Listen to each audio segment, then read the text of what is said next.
Saudações a todos, aqui com vocês Anderson Dantas, instrutor técnico operacional da Ecotraining e consultor de vendas de caminhões seminovos na DAF Via Trucks ABC. Por que eu tô virando para cá? Respondendo em vídeo. Eu tô com o celular aqui para ler a pergunta do nosso grande amigo Augusto, do canal Ônibus com Augusto. Olha só, se você gosta de ônibus, pessoal, vai no canal do Augusto lá. Vou deixar aqui um link, né, na descrição desse vídeo. Vai no canal do Augusto, vocês vão gostar. Gosta de ônibus? É como a gente aqui, né? Gosta de ônibus, caminhões, motores diesel? Seu lugar é aqui conosco. Vai lá no canal do Augusto também, tá bom? Ele perguntou lá: olá professor, né? Um ótimo 7 de setembro e um excelente vídeo, como sempre, muito obrigado. Se puder tirar uma dúvida sobre se tem vantagem de uma marca X oferecer uma relação de diferencial mais curta, mas com relação de marchas mais longas, ou um diferencial mais longo com marchas mais curtas. Digo isso pois vi alguns ônibus e acredito que caminhões também, muitas vezes a relação final de transmissão, que é a RFT, é a mesma, mas com uma das receitas supracitadas acima. Verdade, Augusto, é isso mesmo. Vamos ter como exemplo aqui, ó, o 2651, não é verdade? Que ele é equipado com a transmissão G330/12, onde a primeira marcha tem uma relação de 11,63 para 1. O diferencial 392. Aí você pega, por exemplo, o FH540, né, com a iShift AT2612F, a primeira marcha 1494, porém você tem um diferencial lá 309.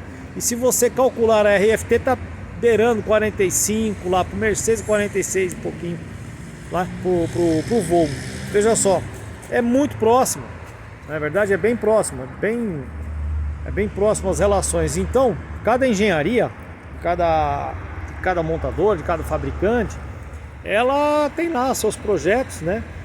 E, enfim, muitas vezes perguntam, por exemplo, se eu tenho uma RFT, vamos supor que eu tenho uma relação final de transmissão beirando 308, 310 ali, só que um é um direct drive, o outro seria um casamento de uma caixa overdrive com diferencial mais curto. Qual seria mais econômico? Gente, é o seguinte, existem muitas controvérsias em relação a isso, mas a Eaton mesmo, uma vez eu estava pesquisando num site que falava de argumentações técnicas, essas coisas, né? E aí houve uma conversa dessa, se uma caixa overdrive, pelo fato de você ter na overdrive, né, ela não vai passar direto, tem uma engrenagem que faz a overdrive. Pelo fato dessa engrenagem gerar uma perda por atrito, se o consumo seria prejudicado lá no final. Segundo a Eaton, não. Mas a gente sabe que toda perda por atrito, ela gera como é que eu vou falar para vocês aqui? Ela gera um consumo de potência, não é verdade? Mas, como eu falei para vocês, chegando na mesma RFT, na mesma relação final de transmissão, essa caixa com a overdrive, ela tem necessariamente um diferencial mais curto. E aí a gente vai, né, para aquela tese da bicicleta, lembra? Se você tem uma coroa lá atrás da bicicleta maior, lembra disso, o seu esforço é menor. Se você tem uma coroa menor, seu esforço é mais, né? Seu esforço é maior para virar. Tô falando lá atrás, né? Na coroa da bicicleta. Então, esse mesmo conceito, ele pode ser levado em consideração. Um diferencial mais curto, né? Obviamente que você tem menos esforços aí para subir. Em relação ao diferencial mais longo, você faria um pouquinho mais de força.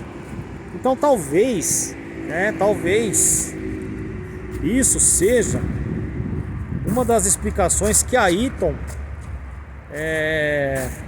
quis citar nesse exemplo. Eu estou falando, veja bem, mesma relação final de transmissão, falando da mesma, tá bom?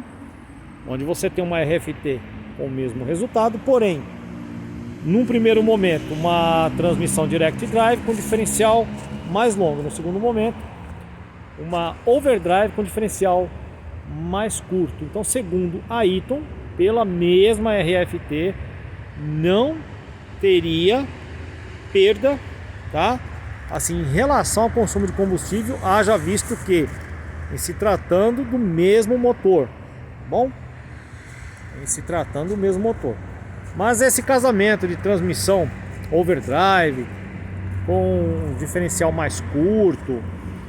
Aqui no Brasil, geralmente, a gente tem muito isso, pessoal, quando você tem aí os diferenciais aí com redução nos cubos, como no caso dos diferenciais RBP 835 mais RP 835, RBP 735 mais RP 735, RBP 900 mais RP 900, que são os diferenciais da Scania, né? Você tem um exemplo aí no 3344, os HD7 HL7, que casam com a G330, e nos Axor multiuso, os diferenciais com cubo redutor HD7 HL7 casam com a G280, que também é uma overdrive. Então, geralmente, né, os diferenciais com redução nos cubos, eles são geralmente com a relação de redução, não necessariamente, tá, pessoal, mas geralmente eles têm uma relação de redução um pouco mais curta em relação aos canelinha, embora a gente sabe, né, que tem muito diferencial canelinha também, que pode ter uma relação de redução mais curta. Isso aí é muito relativo, né? Você pega, por exemplo, os eixos traseiros com dupla velocidade, né? Ele, quando é reduzido, ele é bem reduzido. Ó, o do Sapão, por exemplo, o F14000 HD, para vocês terem uma ideia, aquele diferencial Meritor, né, o MS 23230, quando ele está simples é 650, quando ele está reduzido é 907. Entendeu? Então é muito relativo se tem cubo redutor ou não. Vai muito da questão, né, de coroa e pinhão, enfim. Tá bom? Mas é isso, Augusto. Até nos ônibus, né? Tem muitos ônibus. Tem Volvo, né? Ônibus Volvo. Aquele B270F. Tem algumas versões rodoviárias com a FSO, com a Fuller Synchronizer Overdrive. Tem os urbanos com a FS, que são Direct Drive, enfim. E aquele casamento todo de relações diferentes, aquela coisa toda, né? Na própria Mercedes, nos caminhões aí, no Atego, você pega um Ateguinho 1719, ele sai com a... Quando ele tem o diferencial HL4, ele sai com a caixa G360, que é Direct Drive. Quando é o HL5, ele sai com a Overdrive, né, que é a G85, né? Então é assim, varia muito, né? Varia muito isso aí. E cada engenharia, cada montadora, ela tem lá, né, os seus argumentos técnicos, ela tem lá seus motivos para fazer esse casamento aí das transmissões. Lembrando que consumo de combustível é um assunto que eu já falei aqui várias vezes em outros vídeos. É um assunto muito polêmico, porque consumo de combustível ele envolve inúmeros fatores, não é apenas a configuração do trem de força, sabe? Tem resistência ao rolamento, tipo e tamanho dos pneus, né? Deixa eu ver se tem um pneuzinho aqui, ó. Tipo, tamanho e principalmente calibragem dos pneus, né? Resistência ao rolamento já falei, que é isso sobre pneus, resistência aerodinâmica, a própria conservação da via, né? Você anda numa rodovia muito esburacada, você não tem como ter uma velocidade média. Quanto mais saliências, maior resistência ao rolamento. Se você anda numa pista lisinha, a resistência ao rolamento é menor, o consumo é menor. Qualidade do combustível, temperatura, pressão barométrica. Cara, eu vou ficar o dia inteiro falando, né, de todos os fatores que estão ligados ao consumo de combustível, mas principalmente tem um fator aí que faz toda a diferença: o operador, ele mesmo, o motorista faz toda a diferença, agindo com previsão, com previsibilidade, não é verdade?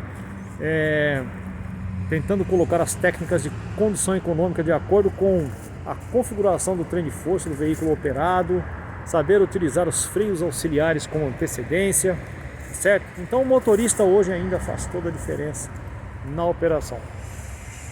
Augusto, muito obrigado, né, por ter incitado aí essa curiosidade, essa pergunta. E se você tem diesel na alma, gosta de caminhões, gosta de motores diesel, seu lugar é aqui conosco. Se inscreva no canal, deixa o like, o joinha. Mais uma vez vamos agradecer a Deus, agradeço a todos vocês. Anderson Dantas da Ecotraining, diretamente da DAF Via Trucks ABC. Espero por você. Até o próximo vídeo.